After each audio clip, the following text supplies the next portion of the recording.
ခင်ဗျားဘဝမှာဘာလို့အမြဲတမ်းရှုံးနေကြလဲသိလားလူတကာခင်ဗျားကိုအသိမှတ်မပြုတာပတ်စံရှာခတ်တာဆက်ဆံရေးအမြဲတမ်းပျက်စီးတာဒါရဲ့ကံကြမ္မာလို့ခင်ဗျားထင်နေတာလားမဟုတ်ပါဘူးခင်ဗျားရဲ့စိတ်ထဲမှာခင်ဗျားကိုဒုက္ခ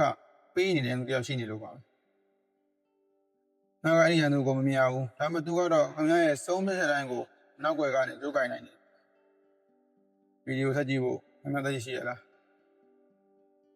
အဲ့ဒီမရှိရင်လည်းကိုကြော်သွားလိုက်ပါတကယ်လို့ခင်ဗျားရဲ့တကယ်အစွမ်းစားတွေကိုပြန်လုပ်ခြင်းနဲ့ဆိုရင်တော့ကျွန်တော်ပြောတာကိုစိတ်နှောက်ကြည့်ပါကမ္ဘာကျော်စိတ်ပညာရှင်ခါယုံကကျဲလင်းစရာကောင်းတဲ့အမှန်တရားတစ်ခုကိုပြောခဲ့ပူပါတယ်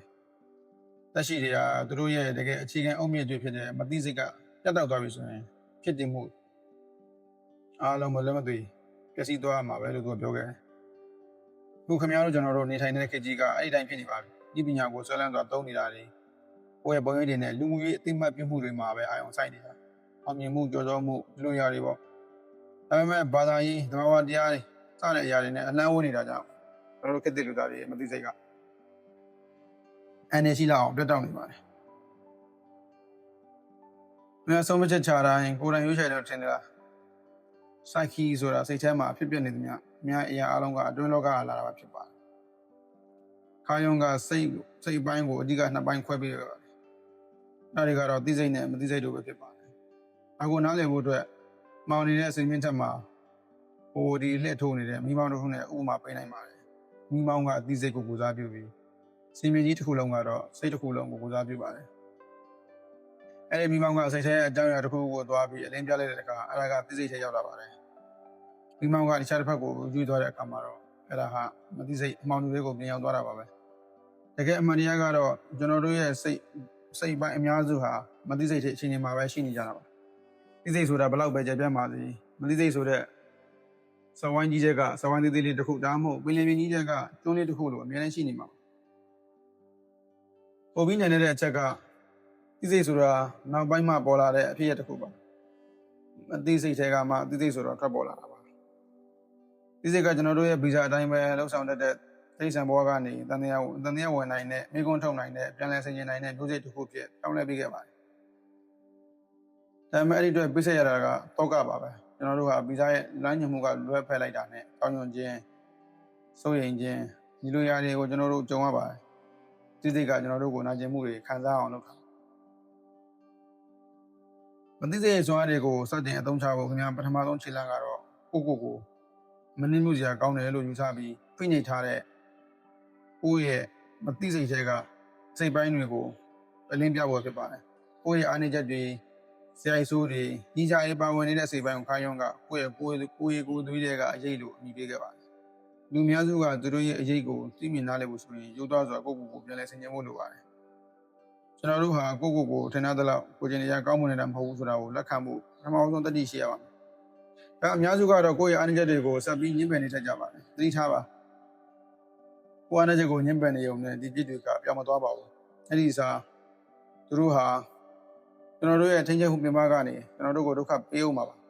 ။ကိုယ့်ရဲ့အပြစ်ကိုလက်ခံနိုင်အဲ့ဒါနဲ့အတူရှင်တွဲနေထိုင်နေပါလိမ့်မယ်။မဟုတ်ရင်တော့ရှောင်လွှဲလို့မရတဲ့အကျိုးဆက်တွေကျင်းစီပေါက်ခံစားရမှာပါ။ပုံပြီးဝန်းနေကြကောင်းတာကတခါတလေကျွန်တော်တို့ကိုယ့်ရဲ့တကယ်စွန့်ရည်ကြီးကိုတော့အားနည်းချက်လို့ထင်ပြီးဖိနှိပ်ထားတတ်ကြပါတယ်။ဒါဟာပဝန်းကျင်ရဲ့မှားယွင်းစွာတုံ့နေတာမျိုးဒါမှမဟုတ်လူဖွဲ့စည်းရဲ့စံနှုန်းတွေကြောင့်ဖြစ်ပါတယ်။သူချင်းဆိုင်ရာမသိစိတ်ကိုပေါ်ထုတ်လိုက်ရင်ဖိနှိပ်ထားတဲ့စွန့်ရည်တွေကိုပြန်လည်ရရှိမှာဖြစ်ပါတယ်။ပြီးတော့ကိုယ့်ရဲ့ခိုင်မာတဲ့ကိုယ်ရည်တွေကိုလည်းတိစောက်နိုင်လိုက်မှာပါ။သူချင်းဆိုင်ရာမသိစိတ်ကိုရင်ဆိုင်ရမယ့်တတိယမြောက်အကြောင်းရင်းကတော့ဒီနံပါတ်ကိုအရင်ကျော်ဖြတ်ပြီးမှသာမျိုးဗီဇနဲ့ဆိုင်ရင်မသိစိတ်နှဆိုင်တဲ့နေရာကိုတွားနိုင်မှာမဟုတ်လို့ပါဒီနံပါတ်နဲ့ချိတ်ဆက်မိရင်လူသားမျိုးနွယ်တွေနှစ်ပေါင်းများစွာတည်ရှိခဲ့တဲ့နှဆိုင်တဲ့ဉာဏ်ပညာတွေကိုခင်ဗျားရရှိနိုင်ပါတယ်ဒီမျိုးဗီဇဆိုင်ရာမသိစိတ်တွေကအကြောင်းအရာတွေကိုခါယုံကအာခိတိုင်းလို့ခေါ်ပါတယ်အာခိတိုင်းဆိုတာမသိစိတ်ရဲ့ပေါ်စည်းပုံကိုဖြစ်ပေါ်စေတဲ့လူသားအလုံးနဲ့ဆိုင်တဲ့မျိုးပုံစံကွက်တွေပါပဲခန္ဓာကိုယ်အစိတ်အပိုင်းတွေကပတ်ဝန်းကျင်နဲ့ထိတွေ့ဖို့ပြင်ဆင်ပေးထားသလိုပဲဒီအာခိတိုက်တွေကလည်းဘဝရဲ့စင်ခုံမှုတွေဆင်ကားတဲ့အခါစိတ်ပိုင်းဆိုင်ရာအတွေ့အကြုံတွေကိုပုံစံတကျဖြစ်လာအောင်ဖန်တီးပေးပါတယ်။ခါယုံကအာခိတိုက်တွေကိုစိတ်ရဲ့ဗီဇလို့ခေါ်လို့ရှိပါတယ်။အသုံးများတဲ့အာခိတိုက်တွေထဲမှာမိခင်ဖခင်လူငယ်လူကြီးရွေးကောင်းစတာတွေပါဝင်တယ်လို့ ဘာသာရေးနဲ့ချိတ်ဆက်ပေးရတဲ့အရာကြီးပါပါတယ်စိတ်ပိုင်းဆိုင်ရာပြည်စုံမှုကိုပြည့်စုံတဲ့ the self ဆိုတဲ့ archetype လည်းပါဝင်ပါတယ်စိတ်ပစ္စည်းအခြေအနေတစ်ခု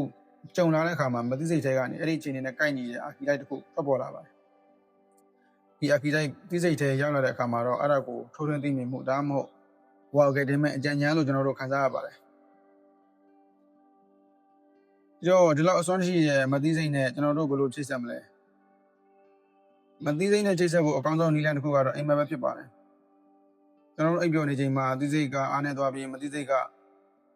အားကြီးလာပါတယ်မသိစိတ်ကပေးတဲ့သင်္ကေတတွေကိုထွက်ပေါ်လာဖို့အကောင်းဆုံးအခြေအနေပါပဲအိမ်မက်တွေနဲ့သူတို့ရဲ့သင်္ကေတတွေဟာအတိတ်ပဲမရှိတာမျိုးမဟုတ်ဘူးစံချိန်မဲ့အနေနဲ့အိမ်မက်တွေဟာသင်နားလည်နိုင်အောင်ကြိုးစားမယ်ဆိုရင်အလုံးစိတ်ဝင်စားကောင်းတဲ့အချက်လက်တွေကိုခင်ဗျာရသိနေတော့ရရှိမှာပါဒါပြင်တရားထိုင်တာတွေရုပ်ပတ်တာစူတောင်းတာတွေကကျွန်တော်တို့အာရုံစိုက်မှုကိုကျေပြန့်စေပြီးသင်္ကေတတွေထွက်ပေါ်လာအောင်ကူညီပေးပါတယ်ဒီထားမဲ့အရေးကြီးဆုံးချက်ရှိပါတယ်အကယ်၍ကျွန်တော်တို့ဟာကိုယ့်ရဲ့အရေးကိုဆက်ပြီးညှဉ်းပန်းနေမယ်မသိစိတ်နဲ့လည်းအဆက်အသွယ်ပြတ်နေမယ်ဆိုရင်တော့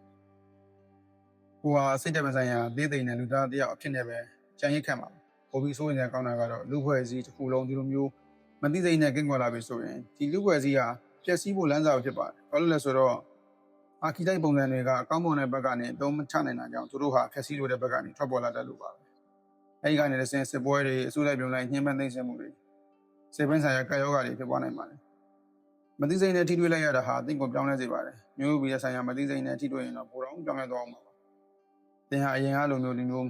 တော့မှဖြစ်လာမဟုတ်တော့ပါဘူးဒါဆိုခဏခုသိသွားပြီအများရဲ့မသိစိတ်ချက်ကအမောင်ရန်ကိုစပ်ပြီးလေးလာရှိကြမလားဒါမှမဟုတ်